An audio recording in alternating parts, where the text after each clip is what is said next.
Napakaganda ng intention ko sa bata. Okay, sabihin ko sa inyo kung ano yung i-announce ko before. Yung surpresa ko dun sa bata. Okay, ito yan. Ang sabi ko is hati kami sa vlog. Magiging hati kami sa vlog. Ikukontinue namin. Ngayon, binigyan ko ng cellphone yung bata, syempre, para makapag-vlog. Pero hindi ko nakikita yung cellphone. Papakita ko sa inyo kung magkano yung kinita ng video. Okay? Kasi alam niyo kung gagamitin ko yung bata, di sana, ginawa ko, hindi ako nag-offer sa magulang niya na maghahati kami sa vlog. 5 araw pa lang kaming nagbablog, pero ang gusto mo, makuha mo na yung pera. Okay, so, nag-post nga ako na, syempre, ipapatulpo nga ako ng nanay dahil dun sa pagtulong ko dun sa bata. Okay, ito, yan. Sabi ko na tuwing birthday ko na lang, actually inaabangan ko sa tulpo, ayan o, nag-aabang kami ditong lahat, ayan, kasi nga naka-schedule daw kami ng 2 PM today. Okay, so nag-aabang ako. Iba rin ang impact sa akin na ginawa nito ko dahil tumawag kahapon. Ngayon nagsabi siya, tinakot ako ng nanay niya nung bata na ipapatulpo ako. Syempre akin naman, ilalaban ko lang kung anong sa akin, kasi ako tumulong lang din ako. Ngayon, syempre malaking impact to sa anxiety ko, malaking impact to sa mental health ko, yung nangyari na to, 'di ba? Kasi minsan na ako nakarating sa tulpo, medyo nakakatakot talaga, nakakanginig. Tapos ngayon syempre, lawyer to lawyer ang usapan diyan Ngayon, hindi kami natuloy. Kasi nga wala naman daw evidence na inargabyado ko yung bata. Kasi wala naman talaga. Napakaganda ng intention ko sa bata. Okay, sabihin ko sa inyo kung ano yung i-announce ko before. Yung surpresa ko dun sa bata. Okay, ito yan. Ang sabi ko is hati kami sa vlog. Magiging hati kami sa vlog. Ikukontinue namin. Ngayon, binigyan ko ng cellphone yung bata, syempre, para makapag-vlog. Pero hindi ko nakikita yung cellphone. Hindi ko nakikita yung cellphone ng bata. Tuwing dala niya, kumbaga, yung bata kasi napalapit na sa akin. So, kaya gusto ko siyang tulungan. Talagang mahal ko na yung bata. Pag nakatabi ko, tignan nyo, yung sobrang lambing kasi nung bata. Okay, kaya gustong gusto ko yung bata. Ngayon, syempre ngayon, nag-antay ako sa tulpo na ang sabi sa amin ng staff is hindi daw pasok yung nirereklamo niya dahil wala naman daw nakitang evidence na naargabyado yung bata. Kasi nga, which is marami daw akong binibigay. O, totoo naman yon. So, ganito yan mga mare, okay? Papakita ko sa inyo kung magkano yung kinita ng video. Okay? Kasi alam niyo kung gagamitin ko yung bata, di sana, ginawa ko, hindi ako nag-offer sa magulang niya na maghahati kami sa vlog. Start ng vlog namin. Yung vlog namin before, okay na yun kasi marami naman ako nabigay. Editor, araw ko, imbis na vlog ko, syempre, natutuwa ako sa bata. So, ginawa ko, hinati ko. 'Di ba? Ang plano ko sa kanya ay bilan siya ng lupa. Dahil nga 8 silang magkakapatid, sabi ko naman sa kanya yan, malinaw, dun sa nanay, ang sabi ko, malinaw. Ang sabi ko, magbibigay ako ng pera pero hindi ko to ipapahawak. Ako mismo ang bibili ng lupa at ipapangalan ko sa iyo dahil ikaw ang ina. Malinaw yan, alam mo yan. Kaharap ang mga kaibigan ko, 'di ba? Sa sobrang bait ko, sa sobrang awa ko, imagine mo, pati lupat bahay kaya kong ibigay. Pero dahil nga inudlot ko yun at meron kaming video ng bata, hindi ko in-upload kasi nga pinangungunahan mo ko. 5 araw pa lang kaming nagbablog pero ang gusto mo, makuha mo na yung pera. Kaya nga ako na off. So ginawa ko, baka masyadong maraming magsulsol, akala sobrang laki ng kita ng vlog. Sa 7 million na views, baka akala 7 million din kinita ko. Hindi. Okay, eto yan. Ipapakita ko sa inyong lahat. Sa 7M na views, saan na yun? Okay, eto. Yung una-una naming vlog, ayan, kung makikita nyo, ayan yung grocery. Okay, ayan yung grocery ng bata. Ang kinita dyan is $369. Ayan, malinaw yan. $369. Okay? Tapos, sa sunod naming vlog, ayan o, yung $369. Ayan. Ayan yung grocery. 8 million views siguro yan. Hindi ganun talaga ang kinikita sa vlog. Sunod, birthday daw niya ngayon. So, binigyan ko siya nung araw na yon ng 7,000 ba? O, 7,000. Nasalubong ko siya. Binigyan ko siya ng 7,000. Masaya ako sa binigay ko kasi nga, bata, tuwang-tuwa. At naawa ako kasi yung ginrocery daw namin na spaghetti is yun daw yung handa niya. So, tinanong ko yung bata kung anong gusto niyang gift. Ang sabi niya, pambayad ng upa. Okay, pambayad ng bahay. So, binigay, 'di ba, ng bukal sa puso ko na hindi ko alam na masama pala yun sa'yo. Okay? Ang pinupunto ko dito, yung nanay. 'Di ba? Grabe ka. Tapos, yung sunod naming vlog, $153. Ayan. Ito yung sunod namin vlog, oh. $153. 3 million views ata yan. Malaki pa yung nabili. Ayan, oh. Ayan. 300, tignan nyo dyan. $353. Okay? Kwentahin nyo na lang kung magkano yon. Tapos, ang next, iPhone 17 na gusto niya, pero binigyan ko siya ng iPhone. Na normal na iPhone lang. iPhone 11 Pro Max yun. Okay, isearch nyo na lang kung magkano yun. Tapos, ang kinita doon is $265. Siguro 4M views yun or 3M. Hindi ko na matandaan. Ang kinita doon, ayan o. Ayan. Andyan ang mga revenue niyan eh. Ayan o. $265. Okay? Yun yung kinita. So, itotal nyo na lang. 'Di ba? Ito kasi yung hinahabol ng nanay niya. Ito pa. Yung 100, marunong nang mag-chopstick si Monica. Ayan. $106. Ayan. $106 sa susunod na vlog. Sa sunod naman is yung pugo, gusto nang sumama pa uwiin. Basta ayan, may $38. Okay, ayan, 38. And then next, yung last na vlog ko sa kanya is nakita sila ni Kalbo ata. Oh, ayun yung nakita. Hindi ko sure, parang wala dito. Nakita sila ni Kalbo. Ayan. Okay, basta kung ito total ang vlog namin sa kinita, ganun lang kalaki yun. Okay. Kanina, tinotal ko yun. Ang lumabas sa akin, basta inano ko ha, ang lumabas sa akin, $1,010. So, sa pera natin is 57,000. Ayan. Ang sabi ko sa kanya is maghahati kami once na magbablog na kami ulit. Okay, yung kinita dito is na-demonetize din kasi ako. So, ngayon, ang kita sa vlog, nakukuha yan after 1 month. Pero ang gusto kasing mangyari ng nanay niya, ibigay ko agad-agad. So, dito sa 57,000 na to, maghahati kami dito magkano. Sige, sabihin na natin na sa'yo na yung, 28. sa'yo na yung 27,000. Yun yung hinahabol mo sa akin, na mas malaki pa yung binigay ko, di ba? Ang sabi ko sa'yo, plano ko, okay, ganito, bukod sa vlog na yan, ang plano ko is maghahati kami, bibilan ko ng lupa yung anak mo. Yun ang plano ko. Nag-message ka pa sa akin. Ang sabi mo sa akin, ang sabi ko sa'yo, pag-aaralin ko yung anak mo.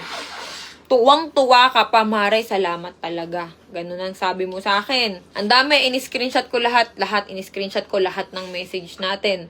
Okay, since nag-post ka ng convo natin, sige, okay, dinumog din ako ng mga kamag-anak mo, ako ang masama. Ako, tumulong lang ako. Nagbablog kaming dalawa ni Pacboy sa Mercury, sumulpot yung anak mo. Natuwa ako. Candy lang ang pinabibili. Kumuha siya ng grocery, walang problema sa akin. Siyempre, natuwa ako eh. Kumbaga, isip ng anak mo, ganyan edad, pero matanda na. Sobrang nakakatuwa. Kaya napamahal ako sa anak mo. Ngayon, gusto kong kupkupin. Pero hindi nga pwede dahil nga, siyempre, magulang ka. Ngayon, ang pilit mong sinasabi sa akin, lagi mong sinasabi sa akin na Kasi ako, stress ako, Mare. Ganito yan eh. Stress ako eh. Marami akong problema. Hindi lang ikaw ang kailangan kong unahin. Okay, marami akong problema. May negosyo ako. May problema ako dun sa contractor ko. Tapos, marami akong ginagawa. Siyempre, nung nag-unwind ako, nakita mo, nag-unwind ako, minessage mo ako na bakit hindi tayo pwedeng magkita sa personal. Anong sabi ko sa'yo? Magkita tayo sa police station. Pero ang sabi mo, ayaw mo. Bakit ayaw mo? 'Di ba? Kasi ayokong basta-basta makipagkita sa'yo sa dilim. Hindi pa pwede yun. Siyempre, hindi ko naman alam takbo ng utak nyo. At hindi ko alam kung sino ka talaga. 'Di ba? Sa anak mo may tiwala ako, pero sa'yo wala. Real talk. Okay? Una pa lang, alam ko na eh. Umakyat ka dito sa bahay ko, tinao kita. Anong sabi mo sa akin, Mare, baka pwedeng makahiram ng 10,000. Dito, nasa akin pa yung convo natin. Ang sabi mo sa akin, kakapalan ko na mukha ko. Para para meron akong pang negosyo. Mare, anong sabi ko sa'yo, 'di ba? Bilang kitang tricycle. Kaso hindi ka makapag-antay, atat kang kuhain yung pera ng bata. 'Di ba? Ngayon kaya kong ibigay yung yung 25,000 na hinihingi mo. Kaya ko, kaso hindi ko yun ibibigay sa'yo. Siguro kung ano na lang yung kailangan ng anak mo, pwede pa. Pero sa'yo hindi. Ikaw lang yung naghahabol. Yung anak mo nga ayaw nang umuwi eh. Kasi gustong-gusto dito. Kasi nga dito, maayos yung trato namin sa kanya. 'Di ba? Hindi dapat yan nagtitinda sa gabi. Hindi mo dapat pinagtitinda ang anak mo sa alauna ng madaling araw. Dapat ikaw ang nagtatrabaho. Ikaw pa may ganang magreklamo sa tulpo. 'Di ba dapat ikaw ang nagtatrabaho at ikaw ang gumagawa ng pangarap sa anak mo. Hindi mo iaasa sa ibang tao. Pasalamat ka nga eh. Dapat meron ng willing tumulong sa anak mo, pero anong ginawa mo? 'Di ba? Ang ginawa mo, in-stop mo. 'Di ba? Pinakitaan mo ko ng eto lang ang gusto mo. Diba? Ngayon, kung kakasuhan mo ako, lalabanan kita. Hindi naman ako umurong. Inintay kita, nagpatulpo ka. Iniintay kita kanina. Isang oras ako nag-aantay. Ayan, oh. Isang oras ako nag-aantay, wala ka. Hindi kasi valid yung reason mo na ipapatulpo mo ko. Ang gusto mo kasi mangyari, nag-post ka. Ang post mo ay, nag-post ka. Okay? Ang post mo ay, saan ba post nito? Alam mo, hindi ko alam na ganyan ka. Marami nagsusulsul sa akin pero hindi ko pinakinggan. Naniniwala kasi ako sa sarili ko at sa nararamdaman ko. Kaso, nitong huli, ikaw na mismo ang nagpakita sa sarili mo na pera. Diba? Hindi ako magpapasira sa 25,000, Mari. Diyos ko naman. Hindi para magpasira ako sa ganung halaga. Okay? Tapos sinisiga mo pa ako, sasabihin mo pa ako ng bastos ka. Aba, bakit? Kailangan ba kitang sambahin? Diba? Ang ganda ng plano ko sa anak mo. Wala ka, sinayang mo. Mahal ko yung anak mo. As in, mahal ko yung anak mo. Ayan ang message mo. Oh. Laki na ng problema ko. Baka pwedeng makahiram sa'yo. Mari, araw-araw nga ako nag-aabot eh. Diba? Araw-araw 1,000. Bukod pa yung binabayad ko dun sa sa pambili ng diba? Di ko alam kung saan mo dinadala yung pera. Diba? Dapat mag-iisip-isip ka muna bago mo kalabanin yung tao. Hindi ka sugod lang ng sugod. Dapat inaalam mo muna kung tama ba yung gagawin mo. Tsaka ikaw ang tinutulungan, dapat marunong kang magpasalamat. Nagpasalamat ka nung una, oo, pero hindi ka dapat mag-umbliga ng tao. Na halos lahat, gusto ipapakain sa'yo. Ngayon, hindi naman kita inurungan, nagpatulpo ka eh.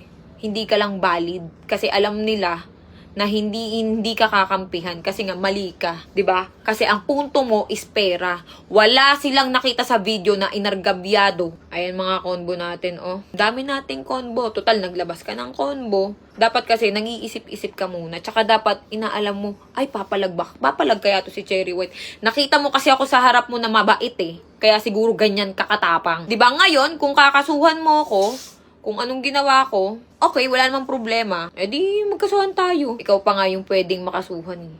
Or yung anak mo yung pwedeng malayo sa'yo kasi pinagtitinda mo sa gabi na dapat gawain mo yan, na dapat ikaw ang nagtatrabaho. Ang liit ng anak mo, minor de edad, pero pinagtatrabaho mo. Ngayon, yung plano ko nga sa anak mo na ayoko nang pagtindahin, may conversation din tayo, 'di ba? Na ayoko nang pagtindahin yung anak mo, kupkupin ko na lang dahil nga gusto ko. Sabi ko pa nga sa iyo, 'di ba? Blessing si Monica sa akin kasi walang kalaro anak ko.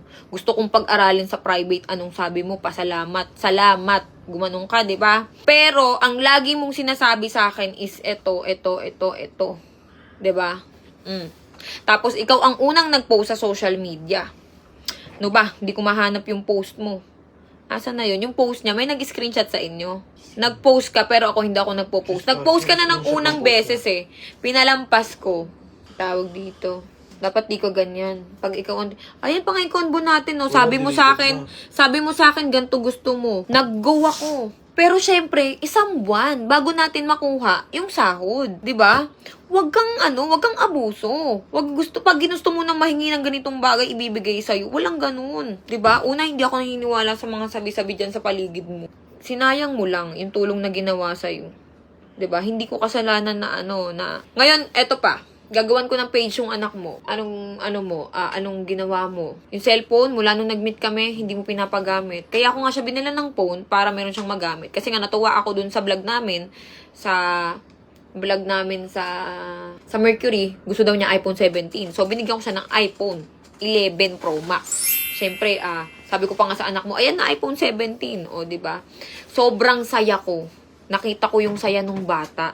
Alam mo, dapat ang anak mo, pinararamdam mo sa kanya yung mundo, kung paano maging bata, hindi kung paano maging matanda.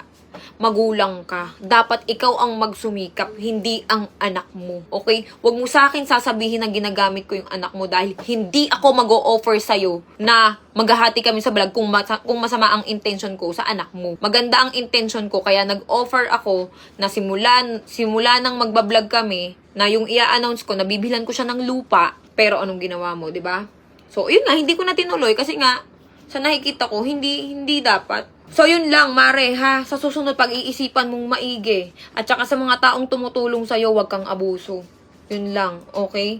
Ngayon lang ako naka-experience. Ngayon, ito na yung lesson learned talaga. Tutulong lang ako sa mga taong deserve matulungan.